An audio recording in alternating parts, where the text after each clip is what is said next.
ప్రజా టీవీకి స్వాగతం. వార్తలు ప్రారంభించే ముందు ముఖ్యాంశాలు మీకోసం. భారత రాజ్యాంగ నిర్మాణంపై లోక్సభలో అద్భుత ప్రసంగం చేసి ఔరా అనిపించిన తెలుగు బిడ్డ నంద్యాల ఎంపీ డాక్టర్ బారెడ్డి శబరి.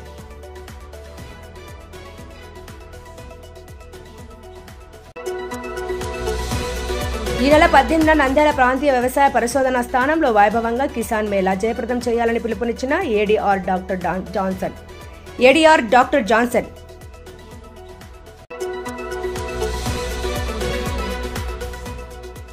నంద్యాల జిల్లా కేంద్రంలో కేంద్రీయ విద్యాలయం కోసం కృషి చేస్తామన్న డాక్టర్ ఎంపీ బారెడ్డి శబరి.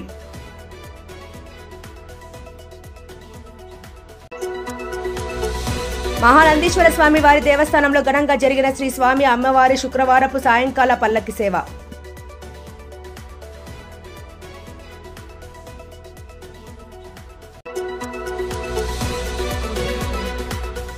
ఆలగడ్డ మండలం బత్తలూరు గ్రామ సమీపంలోని కాశిరెడ్డి నాయన ఆశ్రమంలో ఘనంగా కాశిరెడ్డి నాయన ఆరాధన ఉత్సవాలు.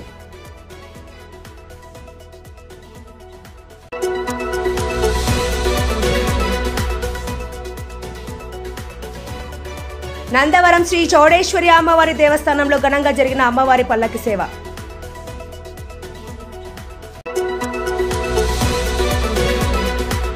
పెంచిన విద్యుత్ ఛార్జీలు తగ్గించాలని డిమాండ్ చేస్తూ నంద్యాలలో ధర్నా నిర్వహించిన సిపిఎం నేతలు.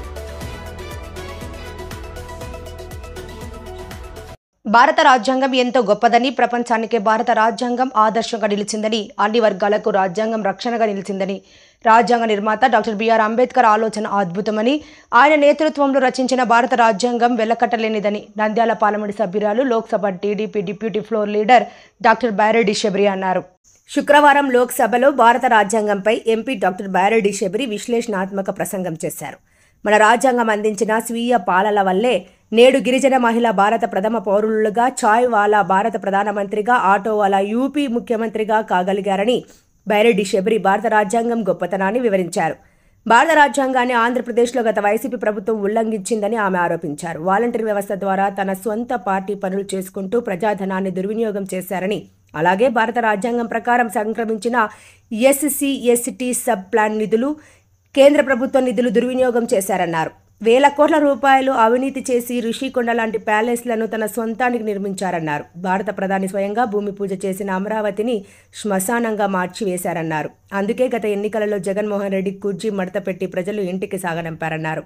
భారత రాజ్యాంగం గొప్పతనంతో ప్రజాస్వామ్యయుతంగా తిరిగి కూటమి ప్రభుత్వం అధికారంలోకి వచ్చిందని, విజనరీ లీడర్ నారా చంద్రబాబు ఆధ్వర్యంలో ఆంధ్రప్రదేశ్ తిరిగి పునర్నిర్మాణం జరుగుతోందన్నారు. రాజ్యాంగం గొప్పతనాన్ని వివరిస్తూ రాజ్యాంగ ఉల్లంఘనకు పాల్పడితే ఎలాంటి శిక్షలు పడతాయో చక్కగా వివరించిన తెలుగు బిడ్డ బారెడ్డి ప్రసంగానికి తెలుగు ప్రజలు ఫిదా అవుతున్నారు. రామమోహన్ నాయుడు, పెక్మసాని లాంటి యువనేతలను కేంద్ర మంత్రులకు పంపించి ఘన విజయాలు సాధిస్తున్న కూటమి ప్రభుత్వం ఓ మహిళా వీరనారి బారెడ్డి శబరి సైతం మంత్రి పదవి ఇచ్చి రాష్ట్రానికి మెరుగైన సేవలు ఆమె ద్వారా పొందాలని తెలుగు ప్రజలు కోరుతున్నారు. Before we speak about the Constitution, we should also know if the Constitution is unutilized or misused, then what would be the position of the people of the state and also how the governments could collapse. One such example is the YSRCP party from 2019 to 2024. It was ruled by a dictator who was suffering from OCD. That is not the obsessive compulsive disorder but obsessive criminal disorder. Sir, I can tell you very clearly that every single chapter, 22 chapters of the Constitution was misused in Andhra Pradesh during the last 5 years. No one is misleading. You should have spoken this 5 years back, kindly, not now. Kindly you address to chair. I think so nothing will go on record except Dr. About 86,000 crores of rupees which belong to the welfare of SC/ST category under SC/ST sub-plan were misutilized and diverted for their personal use, which is violation of Article 14.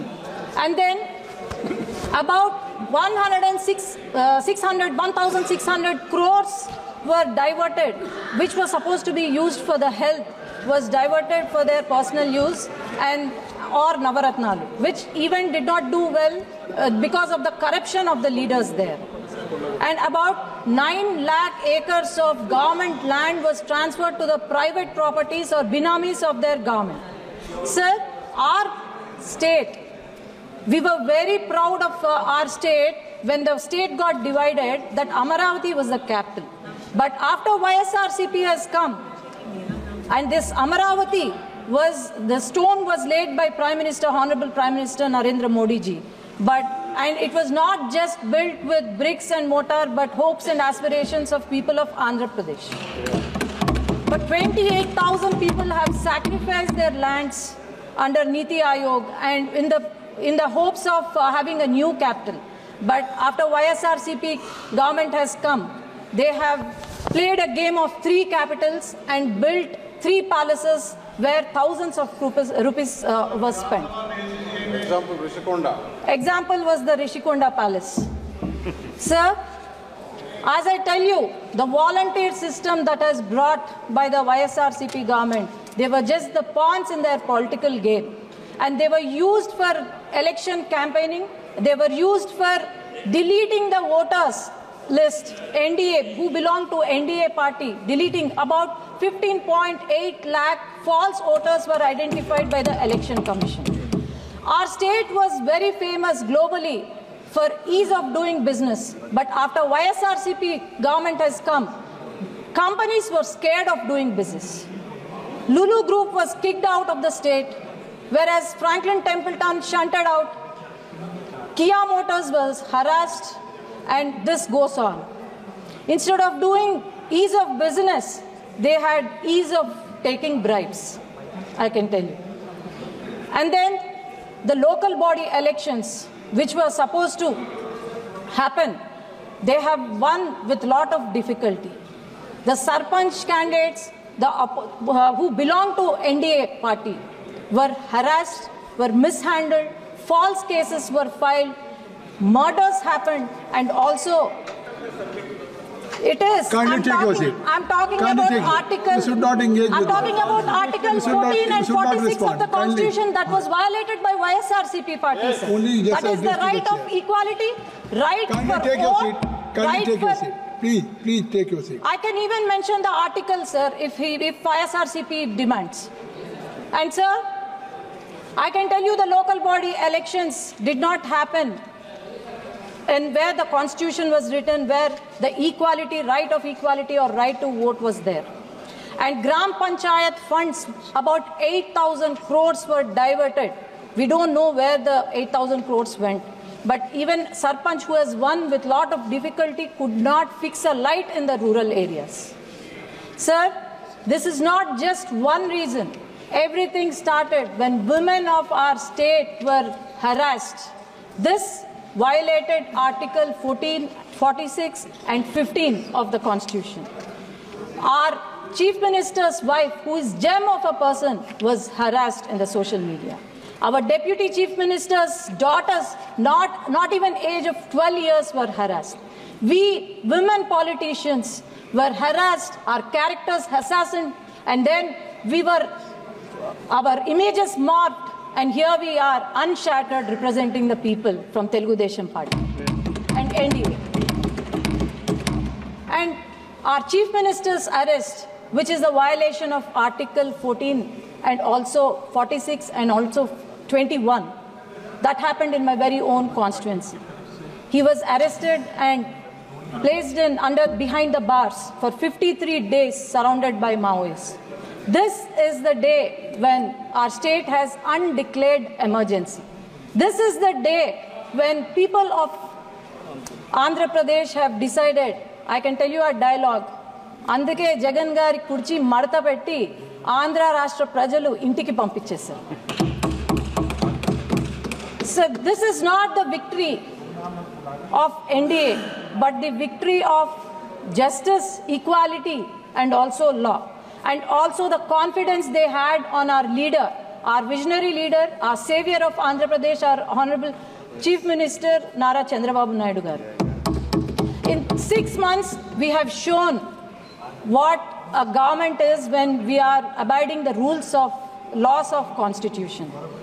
In 6 months, we could give social, economic and financial justice to the people. Education reforms were brought in by our future leader Nara Lokesh Garu, and our Deputy Chief Minister Pawan Kalyan Garu is not a real star but a real star. He just not only seizes the ship but also seizes the corruption out of their lives of the corrupted people. Sir, I can tell you that this is just the trailer for the transformative future of Andhra Pradesh, and also with more vibrant reforms and initiatives and also unprecedented development under the leadership of Nara Chandrababu Naidu Garu, our Honorable Chief Minister. I'm sure we are going to reach new heights, and also I'm sure we are going to fulfill the dreams of our people of Andhra Pradesh. Our party is 40-year-old party. We have gone through many hardships, and here we are at the 18th Lok Sabha, and we will abide by the law of constitution and also make our state and country proud. Ma balam constitution rajyangam, ma balam ma prajalu. Thank you, sir. Jai Hind. ఆధునిక సాంకేతికతో అధిక దిగుబడులు అన్న అంశంపై ఈ నెల 18న నంద్యాల వ్యవసాయ పరిశోధనా స్థానంలో వైభవంగా కిసాన్ మేళా నిర్వహిస్తున్నట్లు ప్రాంతీయ వ్యవసాయ పరిశోధన స్థానం సహా పరిశోధన సంచాలకులు డాక్టర్ జాన్సన్ తెలిపారు. శనివారం స్థానిక RARSలో ఆయన విలేకరుల సమావేశం నిర్వహించారు. ఈ సందర్భంగా డాక్టర్ జాన్సన్ మాట్లాడుతూ 1906వ సంవత్సరంలో ప్రారంభించబడి దేశంలోనే గుర్తింపు పొందిన నంద్యాల వ్యవసాయ పరిశోధనా స్థానంలో వరి, పత్తి, జొన్న, శనగ, కొర్ర, పొగాకు, ప్రొద్దుతిరుగుడు రకాలలో ఎన్నో నూతన వంగడాలను దేశానికి పరిచయం చేసిన ఘనత నంద్యాల వ్యవసాయ పరిశోధనా స్థానానికి దక్కుతుందన్నారు. ఇంతటి ప్రాచుర్యం పొందిన నంద్యాల వ్యవసాయ పరిశోధనా స్థానం జిల్లా రైతాంగంతో వివిధ జిల్లాల రైతులందరి ఉపయోగార్థంగా డిసెంబర్ 18న కిసాన్ మేళాను నిర్వహిస్తోందన్నారు. ఈ మేళాలో పరిశోధనా స్థానం నుండి అభివృద్ధి పరిచిన నూతన వంగడాలు, ఇతర సాంకేతిక పద్ధతుల ప్రదర్శనతో పాటుగా క్షేత్ర సందర్భన, రైతు శాస్త్రవేత్తల ముఖాముఖి వంటి పలు అంశాలను ఈ మేళాలో నిర్వహిస్తామన్నారు. కార్యక్రమానికి రాష్ట్ర మంత్రులతో పాటు 4 జిల్లాల ఎమ్మెల్యేలు, ఎమ్మెల్సీలు, ఆచార్య ఎనర్జీ రంగ విశ్వవిద్యాలయం ప్రతినిధులు, ఇతర వ్యవసాయ అనుబంధ రంగాల నిపుణులు పాల్గొంటారని డాక్టర్ జాన్సన్ వివరించారు. ఉమ్మడి కర్నూలు జిల్లాలతో పాటుగా అనంతపురం జిల్లాల రైతులు ఈ అవకాశాన్ని వినియోగించుకుని మేళాను జయప్రదం చేయాలని ఆయన కోరారు. కార్యక్రమంలో డాక్టర్ రామకృష్ణారావు పాల్గొన్నారు. మేము కిసాన్ మేళా ఈ యొక్క ప్రాంతీయ వ్యవసాయ పరిశోధన స్థానంలో నిర్వహించడం జరుగుతుంది. దాదాపుగా 2000 నుంచి 2000 మంది రైతు సోదరులు అందరూ పాల్గొంటారని, వారందరికీ కూడా కావాల్సినటువంటి సదుపాయాలతో పాటు ఈ యొక్క సాంకేతిక పరిజ్ఞానం కూడా అందించడం జరుగుతుంది. కారణం ఏమిటి అంటే, ఈ యొక్క పరిశోధనా స్థానము ముఖ్యంగా 1906 సంవత్సరంలో స్థాపించబడింది. ఇది ప్రపంచ ప్రఖ్యాతి గాంచినటువంటిది. అంతేకాకుండా ప్రాచీన వ్యవసాయ పరిశోధనా స్థానంలో దేశంలోనే ఇది 3వ స్థానంలో ఉన్నటువంటి పరిశోధన సంస్థ కాబట్టి దీనిలో జరిగినటువంటి అభివృద్ధి ఎలా ఉంటుంది అంటే, వరి పంటల్లో అయితేనేమి, లేక మన ప్రొద్దుతిరుగుడులో అయితేనేమి, కందిలో అయితేనేమి, ఇంకా పొగాకులో అయితేనేమి, శనగలో అయితేనేమి, జొన్నలో అయితేనేమి, కొర్రలో అయితేనేమి, ఇలాంటి పలు పంటల్లో మనం సాగించినటువంటి ఆ ప్రగతి, తర్వాత నూతన వంగడాలు, ముఖ్యంగా ఈ యొక్క రకాలను మన రాష్ట్రంలోనే కాకుండా ఇతర రాష్ట్రాల్లో కూడా ప్రాచుర్యం పొందినాయి. కొన్ని దేశవాళీ రకాలు కూడా మన భారతదేశం మొత్తం కూడా వ్యాపించి ఉంది.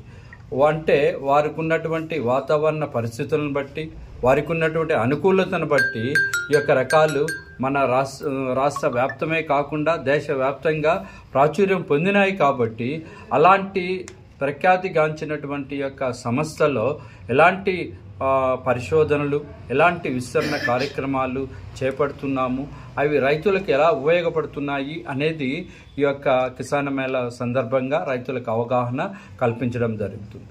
అంతేకాకుండా మన దగ్గర ఉన్నటువంటి రకరకాలైన పంటల్లో నూతన వంగడాలు అంటే వాటి యొక్క వంగడాన్ని లేక రకాన్ని మనం మార్చినప్పుడు ఎలా రైతు యొక్క దిగుబడిని పెంచుకోనికి అవకాశం ఉంటుంది అనే దాన్ని దృష్టిలో ఉంచుకొని ఏ ప్రాంతానికి ఎలాంటి భూమికి ఎలాంటి రకాన్ని వాడితే దిగుబడి పెంచుకోవచ్చు అనే దాన్ని దృష్టిలో ఉంచుకొని వాటి మీద, అదే కాకుండా నూతన సాంకేతిక పరిజ్ఞానం అంటే పంటలు మనం పెడుతూ వస్తూ ఉంటున్నాము, కానీ ఏ పంటల్లో ఏ సమయాల్లో మనం పెట్టినప్పుడు ఏ పంటకు ఎంత మోతాదులో మనం ఎరువులను వాడినప్పుడు లేక ఏ పంటల్లో ఎలాంటి పురుగులు తెగుళ్ళను వచ్చినప్పుడు వాటిని రానియకుండా ముందు జాగ్రత్తలు, వాటిని వచ్చిన తర్వాత కూడా ఎలా సమర్థవంతంగా వాటిని నివారించాలి అనేది కూడా ఈ యొక్క కిసాన్ మేళలో రైతులకు అవగాహన కల్పించడానికి అవకాశం ఉంటుంది.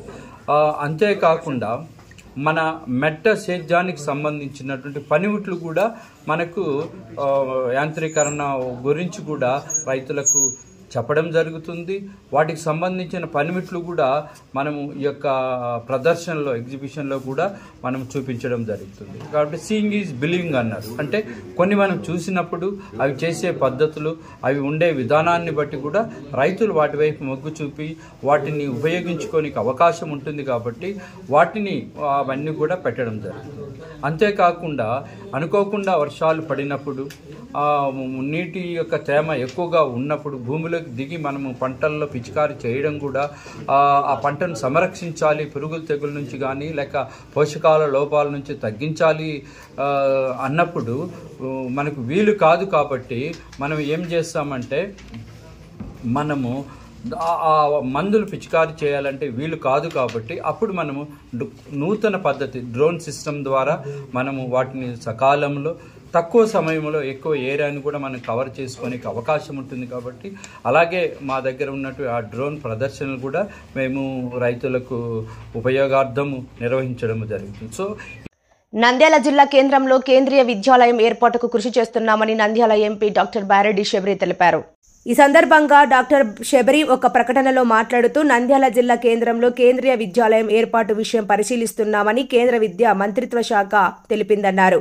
ఆంధ్రప్రదేశ్లోని జిల్లా కేంద్రం నంద్యాలలో కేంద్రీయ విద్యాలయం ఏర్పాటు చేయాలని కేంద్ర ప్రభుత్వంకు విన్నవించానని, ఆంధ్రప్రదేశ్ ప్రభుత్వం కూడా జిల్లా కేంద్రం నంద్యాల పట్టణంలో కొత్తగా కేంద్రీయ విద్యాలయం ప్రారంభించేందుకు కేంద్ర ప్రభుత్వంకు ప్రతిపాదన పంపిందని, ఈ రెండు ప్రతిపాదనలు అవసరమైన ఆమోదం కోసం కేంద్ర ప్రభుత్వ పరిశీలనలో ఉందని కేంద్ర ప్రభుత్వ విద్యాశాఖ తమకు సమాచారం ఇచ్చినట్లు ఎంపీ డాక్టర్ బారెడ్డి శబరి తెలిపారు.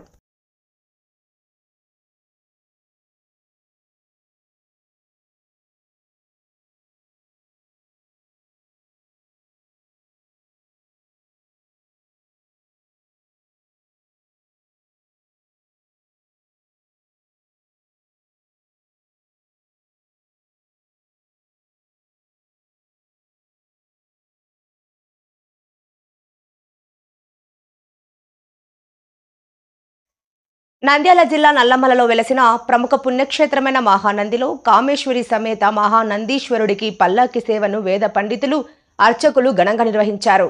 ఆలయ కార్యనిర్వహణాధికారి నల్లకాల్వ శ్రీనివాసరెడ్డి ఆధ్వర్యంలో జరిగిన ఈ కార్యక్రమంలో వేద పండితులు రవిశంకర్ అవధాని, ఆంజనేయ శర్మ, నాగేశ్వర శర్మ స్వామి అమ్మవార్ల ఉత్సవ మూర్తులను విశేషంగా అలంకరించి స్థానిక అలంకార మండపంలో కొలువు తీర్చారు. అనంతరం గణపతి పూజ, పుణ్యవచానం, అలంకార పూజలు శాస్త్రోక్తంగా నిర్వహించారు.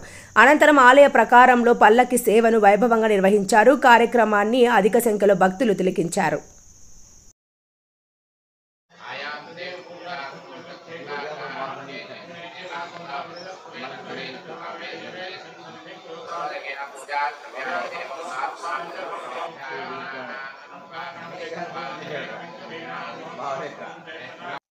నంద్యాల జిల్లా ఆలగడ్డ మండలం బత్తలూరు శివారులోని కాశీరెడ్డి నాయన ఆశ్రమంలో అవధూత కాశీరెడ్డి నాయన ఆరాధన ఉత్సవాలు ఘనంగా నిర్వహించారు. ఆలగడ్డ మండలం బత్తలూరు గ్రామ సమీపంలో వెలసిన అవధూత శ్రీ కాశీరెడ్డి నాయన ఆశ్రమంలో శనివారం స్వామివారి ఆరాధన ఉత్సవాలు ఘనంగా నిర్వహించారు. ఈ సందర్భంగా ఆలయంలోని శ్రీ కాశీరెడ్డి నాయన విగ్రహానికి అర్చకులు పంచామృతాలతో అభిషేకం చేసి ప్రత్యేక పూజలను నిర్వహించారు. ఆరాధన ఉత్సవాలను పురస్కరించుకొని ఆశ్రమ నిర్వాహకులు భక్తులకు అన్నదాన కార్యక్రమం నిర్వహించారు. ఈ కార్యక్రమంలో చుట్టుపక్కల గ్రామాల ప్రజలు, గ్రామ పెద్దలు పాల్గొన్నారు.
నువ్వు ఇక్కడ చూసుకుంటా పోలీస్ ఇక్కడ పెట్టి అక్కడ ఇస్తే మనకే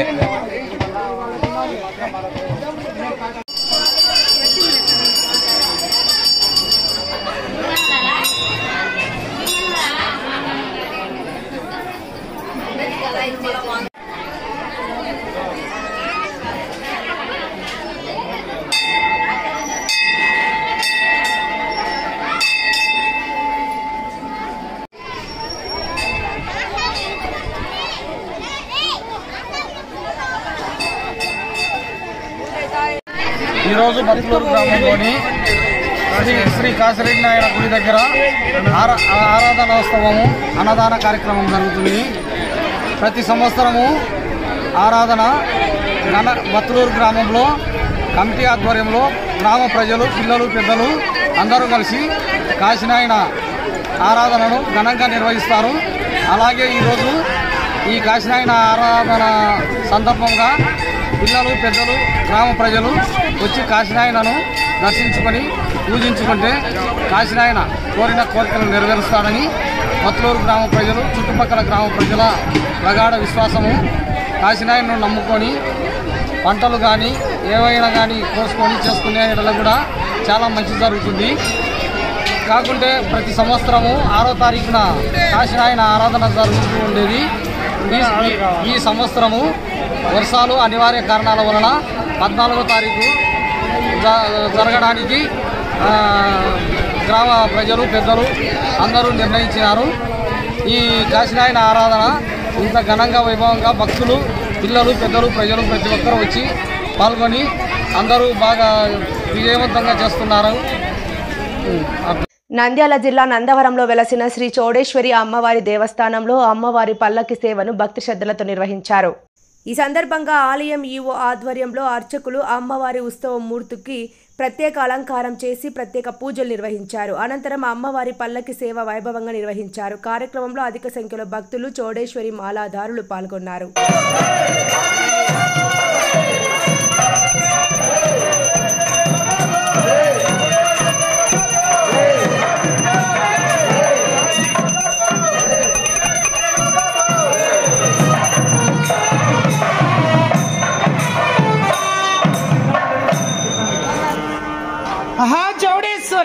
महाचौडेश्वरी ओम नमो भगवती अघोर वीर शक्ति उद्दंड कोलाहली वीरुलक महम्माई वीर भयंकरी काली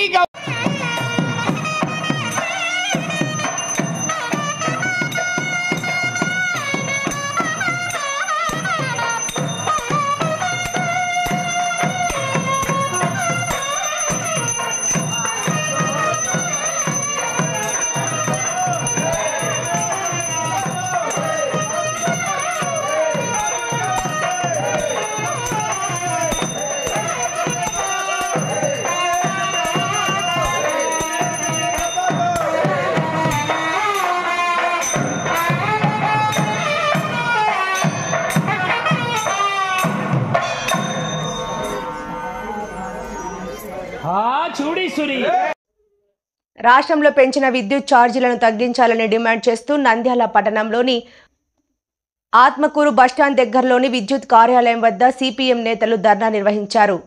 భారత కమ్యూనిస్టు పార్టీ 1వ పట్టణ ఏరియా సిపిఎం పార్టీ ఆధ్వర్యంలో పెంచిన విద్యుత్ ఛార్జీలను రద్దు చేసి ప్రజలపైన భారం వేయకుండా చూడాలని నంద్యాల పట్టణం ఆత్మకూరు బస్టాండ్ దగ్గర కరెంట్ ఆఫీస్ ముందర ధర్నా నిర్వహించారు. ఈ సందర్భంగా నేతలు మాట్లాడుతూ రాష్ట్రంలో కూటమి ప్రభుత్వం అధికారంలోకి వస్తే విద్యుత్ ఛార్జీలు పెంచామని నేటి ముఖ్యమంత్రి హామీ ఇచ్చిన మాటను మరిచి విద్యుత్ ఛార్జీలు పెంచడం హేమమైన చర్య అన్నారు. గత ప్రభుత్వం హయాంలో విద్యుత్ ఛార్జీలు తడిసి మోపుడు కాగా కూటమి ప్రభుత్వం కూడా ఇదే పద్ధతిలో ఛార్జీలు పెంచుకుంటూ పోతే పేదవాడి పరిస్థితి ఏంటని వారు ప్రశ్నించారు. పెంచిన విద్యుత్ ఛార్జీలు ప్రభుత్వం తగ్గించకపోతే సిపిఎం పార్టీ తరపున ఆందోళన ఉధృతం చేస్తామని ఈ సందర్భంగా వారు ప్రభుత్వాన్ని హెచ్చరించారు.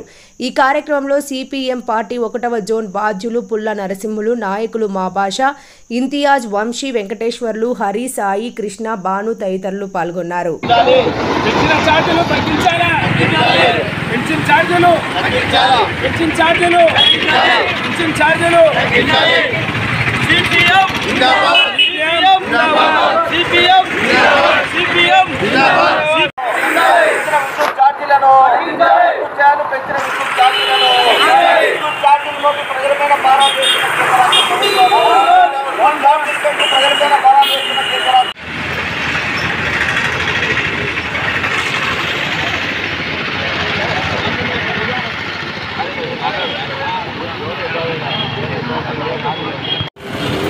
చాలా డిఫరెంట్ ఉంది.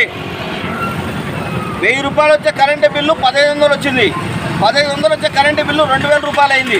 2000 వచ్చే కరెంటు బిల్లు 2500 రూపాయలు అయింది. ఇవి కాక ఏసీలు, వాషింగ్ మిషన్లు వాడే వాళ్ళకైతే 1000 రూపాయలు ఈరోజు విద్యుత్ ఛార్జీలు భారాలు పడుతూ ఉన్నాయి. నిన్న సిపిఎం పార్టీగా 1వ వార్డులో మొత్తం 5-6 వార్డులు తిరిగినాము. 5-6 వార్డులు తిరిగితే విద్యుత్ ఛార్జీల భారం మేము మోయలేకున్నామని చెప్పి ప్రజలు ఈరోజు బాధపడే పరిస్థితి ఈరోజు కనపడతా ఉంది. కేంద్ర ప్రభుత్వము ఆదాని సంస్థకు 1000 రూపాయల కోట్లు దోచిపెడతా ఉంది. రాష్ట్ర ప్రభుత్వం కూడా ఈరోజు దోచిపెట్టే పరిస్థితి కనపడతా ఉంది. కాబట్టి మేము సిపిఎం పార్టీగా చెప్తా ఉన్నాం, ఎన్నికల ముందు నువ్వు ఏదైతే వాగ్దానం చేసినావో ఆ వాగ్దానం అమలు చేయాలని చెప్పి చంద్రబాబు నాయుడుకి చెప్తా ఉన్నాం. ఈరోజు అనేక మంది పేద ప్రజలు బ్రతకలేక ఈరోజు ఇబ్బందులు పడే పరిస్థితి కనపడతా ఉంది. ఈరోజు పేపర్ చూసినాము, మళ్ళీ వినే చెప్తాడు. ఇంతకుముందు 2000 సంవత్సరంలో అధికారంలో ఉన్నప్పుడు విజన్ 2020 పేరు మీద అప్పుడు అధికారంలోకి వచ్చినాడు. ఈరోజు చెప్తా ఉన్నాడు విజన్ 2047 అంట. మళ్ళా అంటే 2020 సంవత్సరంలో చంద్రబాబు నాయుడు ప్రపంచ బ్యాంక్ ఆదేశాలు ఏవైతే ఉన్నాయో అవే అమలు చేయాలని చూశాడు. ఇప్పుడు కూడా అవే విధానాలు ఈరోజు అమలు చేసే పరిస్థితి కనపడతా ఉంది. ఈరోజు రాష్ట్ర ప్రజానీకం పన్నుల భారంతో ఇబ్బంది పడుతూ ఉంటారు, అధిక ధరలతో ఇబ్బంది పడుతూ ఉంటారు, అనేక రకాల ఇబ్బందులు పడుతూ ఉంటాయి. ఈ ప్రభుత్వానికి కనపడడం లేదని చెప్పి సిపిఎం పార్టీకి మేము ప్రశ్నిస్తూ ఉన్నాము. 2047 కాదు, ఇప్పుడు నువ్వు ప్రజల మీద భారాలు లేకుండా చూడాలని చెప్పి సిపిఎం పార్టీకి ఈరోజు చంద్రబాబు నాయుడు అడుగుతూ ఉన్నాము. తక్షణమే విద్యుత్ ఛార్జీలు పెంచి ప్రజలపైన ఎటువంటి ఇబ్బందులు లేకుండా అధిక ధరలు తగ్గించాలా, అదేవిధంగా విద్యుత్ ఛార్జీలు తగ్గించాలని చెప్పి మేము సిపిఎం పార్టీగా ఈరోజు ప్రశ్నిస్తూ ఉన్నాం. రాష్ట్ర వ్యాప్తంగా మహిళల మీద దాడులు విపరీతంగా పెరిగిపోతూ ఉన్నాయి. నీకు చేతనైతే ఆ దాడులు అరికట్టు, లేకపోతే ప్రభుత్వం వెంటనే దిగిపోవాలని చెప్పి సిపిఎం పార్టీకి ఈరోజు చంద్రబాబు నాయుడికి సవాల్ చేస్తూ ఈ అవకాశం ఇచ్చినందుకు. వార్తలు ముగించే ముందు ముఖ్యాంశాలు మరోసారి. భారత రాజ్యాంగ నిర్మాణంపై లోక్సభలో అద్భుత ప్రసంగం చేసి ఔరా అనిపించిన తెలుగు బిడ్డ నంద్యాల ఎంపీ డాక్టర్ బారెడ్డి శబరి.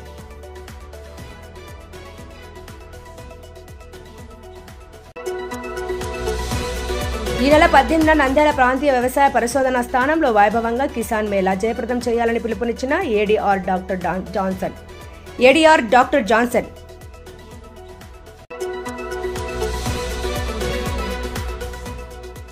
నంద్యాల జిల్లా కేంద్రంలో కేంద్రీయ విద్యాలయం కోసం కృషి చేస్తామన్న డాక్టర్ ఎంపీ బైరెడ్డి శబరి.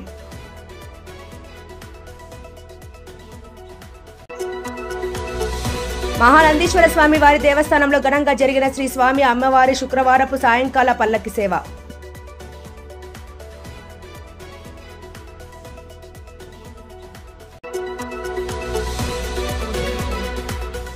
ఆలగడ్డ మండలం బత్తలూరు గ్రామ సమీపంలోని కాశిరెడ్డి నాయన ఆశ్రమంలో ఘనంగా కాశిరెడ్డి నాయన ఆరాధన ఉత్సవాలు.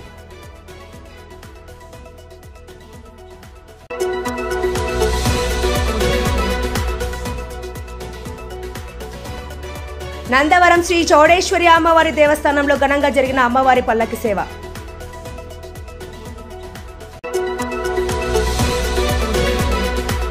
పెంచిన విద్యుత్ ఛార్జీలు తగ్గించాలని డిమాండ్ చేస్తూ నంద్యాలలో ధర్నా నిర్వహించిన సిపిఎం నేతలు. మరిన్ని లేటెస్ట్ అప్డేట్స్ కోసం చూస్తూనే ఉండండి ప్రజా టీవీ. ప్రశ్నించే హక్కు మీది, చూపించే సత్తా మాది. Voice is yours.